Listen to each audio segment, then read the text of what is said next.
안녕하세요. 한국 마이크로소프트 파이낸스 팀에서 근무하고 있는 길민기 매니저라고 합니다. 마이크로소프트 에브리웨어 행사를 통해 여러분들을 뵙게 돼서 매우 기쁘고 영광스럽게 생각하고 있습니다. 저는 오늘 여러분들께 저희 파이낸스 팀이 클라우드 기술을 실제 업무에 어떻게 적용하고 있고 그에 따른 모던 파이낸스로의 역할 변화의 과정에 대해서 여러 사례를 통해 설명을 드리려고 합니다. 지금 보이시는 슬라이드에서 보시는 분이 저희 전사 CFO이신 에이미 후드인데요. 저희 파이낸스 디지털 트랜스포메이션의 중요성과 필요성에 대해서 전사 CFO이신 에이미 후드가 아주 강력한 메시지로 드라이브를 걸었고 파이낸스 리더십의 강화를 꾸준히 주문하고 있습니다. 저희 파이낸스 팀은 여러 단계를 거쳐서 많은 발전을 거듭해오고 있는데요. 우선 원 파이낸스라고 하는 아웃소싱을 진행하였습니다. 상대적으로 덜 중요하다고 생각되는 업무를 외부에 업무 아웃소싱을 진행하였고 그 이후에 파이낸스 2.0라고 하는 레포팅과 대시보드의 표준화를 진행하였습니다. 그리고 현재는 저희가 오늘 소개해드릴 모던 파이낸스라고 하는 저희 애저라든가 M365 클라우드 기술을 저희 실제 업무에 어떻게 적용하고 있는지 설명을 드리려고 합니다. 저희가 말씀드린 디지털 트랜스포메이션 전이는 실제 데이터를 저희가 어떻게 액셔너블한 인사이트로 사용할 것인가 이 방면에 초점이 맞춰져 있는데요. 저희가 자주 사용하는 엑셀을 어떻게 조금 더 효율적으로 사용할지, 그리고 그 위에 저희가 내부 비즈니스 디스커션에 사용하는 여러 가지 레포팅이나 대시보드를 어떻게 오토메이션으로 진행을 할지, 이런 것들을 진행하는 비즈니스 인텔리전스라고 하는 한 축이 있고, 그 위에 저희 애저의 머신러닝이라든가 챗봇을 활용해서 비즈니스 오토메이션 또는 레비뉴 포캐스팅을 드라이브하는 어드밴스드 애널리틱스라고 하는 한 축이 있습니다. 이렇게 두 개의 축을 바탕으로 저희 회사는 다음과 같은 네 가지 영역에서 파이낸스 팀의 디지털 트랜스포메이션을 드라이브하고 있습니다. 첫 번째는 파이낸셜 애널리시스 앤 레포팅이라고 하는 범위가 되겠고요. 두 번째로는 스트래티지 앤 포캐스팅, 제가 이후에 소개시켜드릴 레비뉴 포캐스팅을 머신러닝 베이스로 진행하는 한 축이 되겠습니다. 세 번째로는 챗봇을 활용한 비즈니스 프로세스 오토메이션이 있을 수 있겠고, 마지막으로 리스크 매니지먼트라고 하는 중요한 측면이 하나 더 있습니다. 저희 회사가 글로벌리 비즈니스를 드라이브 하다 보니까 컴플라이언스가 굉장히 중요한데요. 이런 컴플라이언스에도 머신러닝이라든가 클라우드 기술을 적용해서 조금 더 효율적인 업무를 진행할 수 있도록 리스크 매니지먼트라는 측면도 굉장히 강조가 많이 되고 있습니다. 이 네 가지 영역별로 다양한 클라우드 기술을 적용하고 있는데요. 오늘은 그러한 다양한 사례들 중에서 여러분들이 특히 좀 관심을 가지실 만한 그런 부분에 초점을 맞춰서 사례를 설명을 해 드리려고 합니다.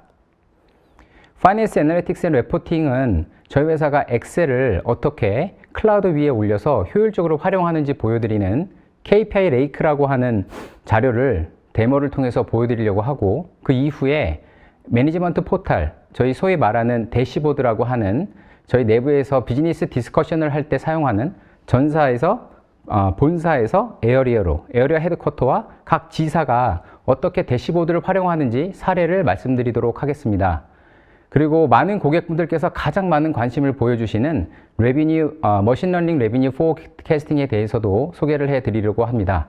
이후에는 챗봇을 활용한 파이낸스 오퍼레이션 챗봇, 그 다음에 컴플라이언스 프레딕티브 애널리틱스라고 하는 두 가지 사례도 같이 말씀을 드리도록 하겠습니다.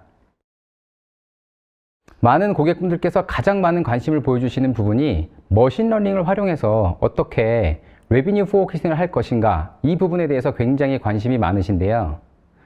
저희 회사도 2014년에 지금 CEO이신 사티아 나델라 회장이 취임을 하셨습니다.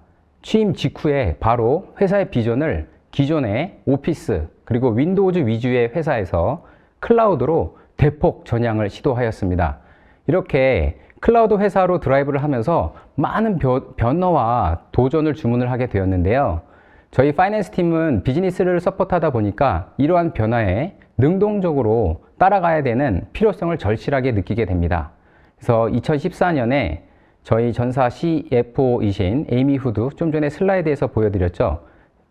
에이미 후드와 엔지니어링 팀의 머신러닝 팀의 수장이 만나서 마이크로소프트 애저의 머신러닝 기술을 저희 필드 레비뉴 포캐스팅에 적용이 가능한지 실제 업무에 실제로 테스트를 해보기로 협의를 하게 됩니다. 주요 포커스는 정확도와 그 포캐스팅의 빈도를 높이는 데 있었습니다. 약 2년의 기간 동안 총 6개월 단위로 걸쳐서 4단계의 절차를 거쳐 애저 머신러닝 포캐스팅을 테스트하고 발전시켰습니다.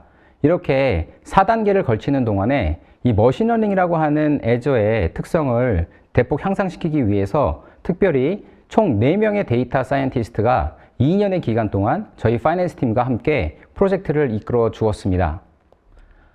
최초의 POC 테스트는 저희 본사에도 굉장히 많은 파이낸스 부서들이 있는데요. 그 중에서 센트럴 파이낸스 팀이라고 하는 부서와 트레저리라고 하는 2개 부서에서 시작을 하였습니다.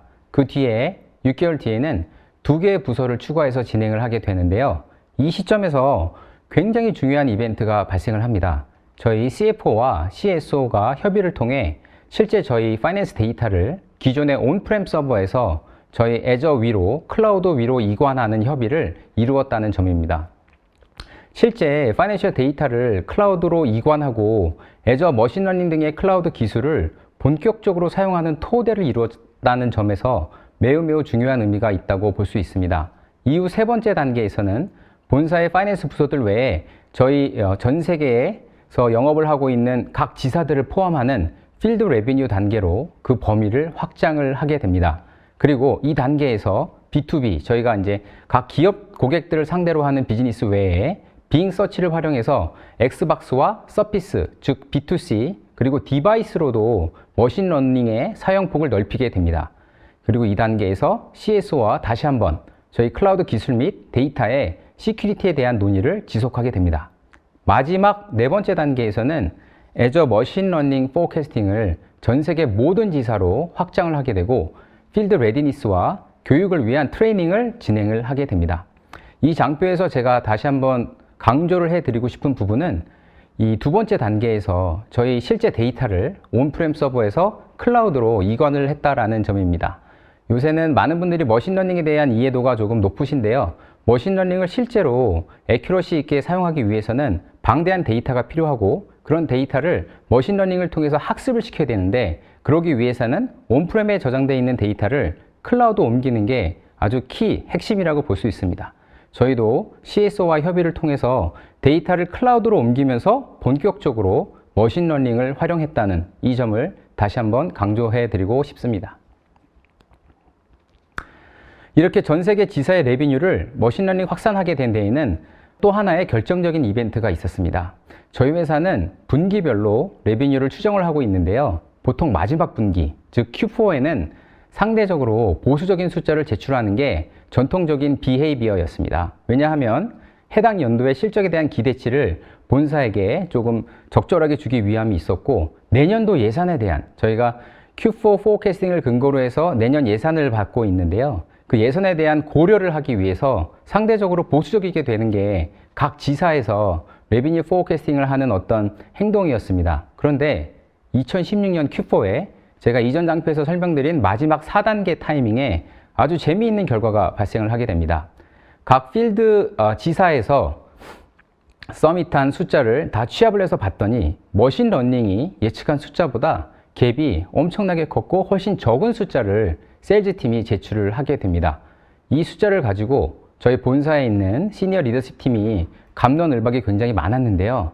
결과적으로는 뚜껑을 열고 봤더니 보수적으로 추정한 세일즈 팀의 숫자보다 머신러닝 베이스의 숫자가 훨씬 더 정확했고 이 사건을 계기로 저희 CFO가 전사의 모든 지사에 머신러닝 포캐스팅을 도입하는 아주 강력한 이벤트가 됩니다.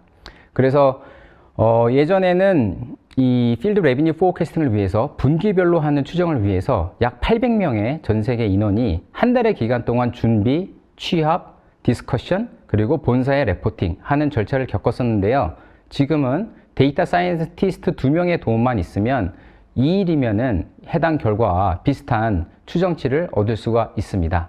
그래서 저희 회사는 지금은 제가 일하고 있는 한국 지사처럼 각 지사에서는 포캐스팅이라는 프로세스를 아예 없앴습니다. 하지 않고 있고 하이 레벨에서 에어리아 단에서만 바텀즈업 프로세스를 통해서 받고 있고 본사에서 머신러닝을 통해 숫자를 추정하고 있습니다. 이러한 머신러닝 포캐스팅은 저희 회사에서는 CP라고 하는 Commercial Predict Tool이라는 이름으로 실제 업무에 적용이 되고 있고요. 주요 기술은 Azure 머신러닝, 그 다음에 코타나 인텔리전스 스윗, D365, SQL 서버 등의 클라우드 기술을 이용하고 있습니다. 제가 간단히 CP, Commercial Predict Tool을 설명을 드리면 머신러닝 포캐스팅을 위해서 6가지 포캐스팅 모델, 전통적으로 저희가 통계에서 사용하는 모델을 돌리고요. 저희 회사에서 가지고 있는 4가지 변수가 있습니다. 이 6개의 통계 모델과 4가지 변수를 조합하면 각 변수별로 24개의 결과치를 얻을 수가 있는데요. 저희 맨 꼭대기에 있는 월드와이드, 본사의 정확도를 높이는 데 목적을 두고 하위 단에 있는 각 변수의 24개의 결과치 중에서 본사의 애큐러시를 최상으로 하는 변수를 선택해서 조합, 선별 적용해서 머신러닝 포캐스팅을 진행을 하고 있습니다.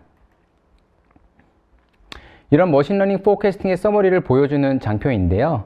애큐러시가 머신러닝은 약 98.4%, 그다음에 필드에서 저희 같은 파이낸스 팀이 올리는 사람이 하는 포캐스팅은 97.1%로 머신러닝의 애큐러시가 더 높아짐을 볼 수가 있었고요.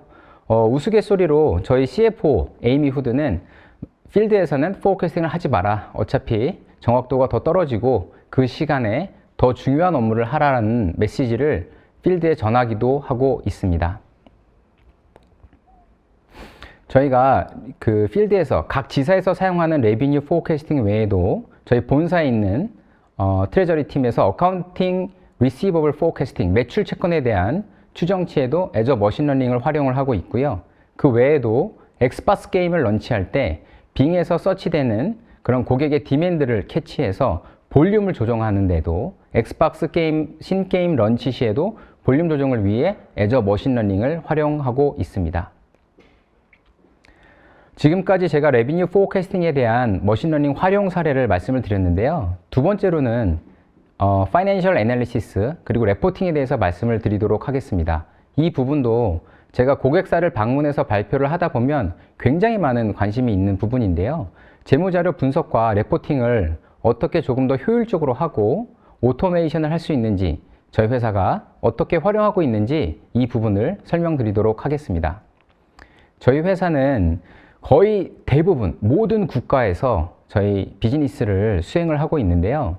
과거에는 엑셀과 PPT를 직접 만든 회사임에도 불구하고 표준화된 레포트나 자료의 활용 없이 각 지사에서 알아서 별도의 레포트를 만들어서 사용을 했었습니다. 그러다 보니까 에어리아하고 에어리아 헤드쿼터와 지사와의 커뮤니케이션, 그리고 각 에어리아 헤드쿼터와 본사와의 커뮤니케이션에서 불필요한 시간의 스펜딩과 낮은 업무 효율성이 굉장히 큰 이슈가 되었습니다. 자료의 추출 시점의 차이에 따른 상이한 데이터, 작성자마다 다른 양식 등으로 인해서 많은 불필요한 논의가 이루어졌기 때문인데요. 이를 보완하기 위해서 재무 자료의 통합과 실시간 대시보드에 대한 필요성이 강조되었고 클라우드를 활용해서 이를 추진하게 됩니다. 먼저 말씀드리고 싶은 부분은 재무팀에서 일하시는 분이라면 대부분 엑셀에 굉장히 익숙할 텐데요. 이 엑셀을 클라우드를 활용해서 어떻게 효율적으로 쓸 수 있는지를 보여주는 저희 회사 내부의 자료인데요. KPI 레이크라고 합니다.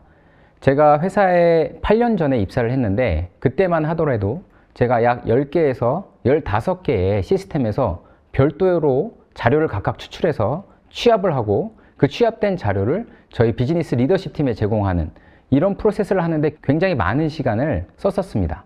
그러다 보니까 실제 데이터를 분석해서 저희 업무에 필요한 인사이트를 뽑아내기보다는 자료의 추출, 취합에 더 많은 시간이 쓰였었는데요. 이를 개선하고 보완하기 위해서 하나의 툴, KPI 레이크라고 하는 서버에 굉장히 많은 시스템을 다 한데 모아서 원스톱 서비스로 많은 자료를 하나의 원스톱 서비스 툴에서 KPI 레이크에서 뽑을 수 있는 이런 자료를 회사에서 작성을 해주게 됩니다. 데모를 보여드리려고 하는데요. 이렇게 엑셀 베이스입니다. 이 엑셀을 KPI 레이크라고 하는 애저 위에, SQL on 애저 위에 액세스를 하게 되면 오른쪽에 보이시는 것처럼 굉장히 많은 필드를 보실 수가 있습니다. 저 필드는 A부터 Z까지 영문순으로 쭉 내려와 있는데요. 이 각각의 셀을 클릭을 하게 되시면 자기가 필요로 하는 데이터를 다른 시스템에 접속하지 않고도 바로바로 엑셀상에다가 끌어서 데이터를 추출하실 수 있습니다. 이렇게 KPI 레이크를 사용하고 나서는 제가 기존에 사용하던 대략 한 15개 정도의 오프라인 파일은 모두 다 없앴고, 저는 항상 빈 엑셀 위에다가 KPI 레이크만 연결을 해서 제가 필요한 자료와 인사이트를 추출해서 저희 리더십 팀에 제공할 수 있는 그런 업무를 진행하고 있습니다. 엑셀을 클라우드 위에서 자료를 활용하는 KPI 레이크로 조금 더 효율적으로 사용한다는 점을 말씀을 드리고 싶고요. 두 번째로는 모던 비즈니스 매니지먼트 포털이라고 합니다. 흔히 말하는 대시보드인데요. 이렇게 KPI 레이크를 통해서 뽑을 수 있는 데이터를 가지고 많은 레포트를 만들게 되는데, 그 레포트를 만드는 데 시간을 쓰지 말라. 이게 핵심 메시지고요. 사전에 작성된, 저희 회사에서 쓰고 있는 파워 BI 형태로 제공된, 그래프로 제공되는 여러 가지 대시보드를 실시간으로 업데이트해서 바로바로 볼 수 있는 비즈니스 대시보드라고 할 수 있겠습니다. 간단히 예를 보여드리면요. 이렇게 쉐어포인트 액세스를 하시게 되면은 각자 맡고 있는 롤에 따라 화면에서 보여지는 레포트가 다르게 됩니다. 저 같은 경우는 파이낸스로 디폴트로 세팅이 되어 있기 때문에 재무 자료 위주로 자료를 보실 수가 있게 되고요. 이렇게 저희가 관리하는 파이프라인 서머리, 이렇게 그 서머리 위주의 레포트를 바로바로 실시간으로 볼 수 있기 때문에 저희가 에어리어 헤드쿼터와 지사 간, 혹은 본사와 에어리어 헤드쿼터 간의 디스커션에 있어서도 별도 레포트를 만들지 않고 그 자리에서 이 툴에 접속해서, 대시보드에 접속해서 바로바로 디스커션을 하는 그런 업무 효율성을 높이고 있습니다. 워킹 레벨뿐만 아니라 저희 에어리어 VP 또는 코퍼릿 바이스 프레지던트, 부사장급, 사장급 임원진들도 활용할 수 있는 대시보드를 만들어서 이렇게 레포팅해서 보여드리고 있고요. 이 외에도 뭐 쿼터라든가 나라라든가 에어리아 등등 우리가 원하는 자료를 필터링해서 레포트 형식으로 볼 수가 있습니다. 이렇게 그 대시보드를 오토메이션을 통해서 제공을 해줌으로써 제가 별도 레포트를 만드는 데 들어가는 시간을 세이브를 하고, 그 시간을 활용해서 기회비용을 활용해서 비즈니스 디스커션을 하는데, 좀 더 중요한 업무를 하는데 시간을 쓰라라고 하는 것이 이 대시보드의 핵심 목적이라고 할 수 있겠습니다. 지금까지 비즈니스 애널리시스 앤 레포팅에 대해서 말씀을 드렸는데요. 제가 고객사를 만나서 발표를 하다 보면 아까도 말씀드렸지만 이 KPI 레이크와 대시보드에 대한 관심이 굉장히 많으십니다. 레포팅에 대한 시간을 줄일 수 있고 그 시간을 업무 효율성을 높이는 데 쓸 수 있기 때문인데, 이 부분이 저희 업무에 굉장히 많은 도움이 된다는 점 한 번 더 말씀을 드리고 싶습니다. 세 번째로는 비즈니스 프로세스 오토메이션이 있는데요. 저희 파이낸스 팀 같은 경우에는 과거에 저희가 벤더 인원을 고용을 해서 각종 이제 덜 중요하다고 판단되는 오퍼레이션 업무는 그런 아웃소싱을 통해서 진행을 했었습니다. 근데 이제는 파이낸스 1.0를 통해서 제가 서두에 말씀드린 장표에서 말씀드렸었는데, 외부 아웃소싱을 통해서 만들었던 단순화를 지금은 모던 파이낸스에서는 그런 조직마저도 저희가 줄이고 오퍼레이션 챗봇을 이용해서 저희 내부 세일즈 팀이라든가 고객들의 질문을 대응을 하고 있습니다. 파이낸스 오퍼레이션 챗봇이라고 하는 원 파이낸스 봇이라고 하는 사이트 있는데요. 이 사이트를 통해서 저희가 질문을 할 수 있습니다.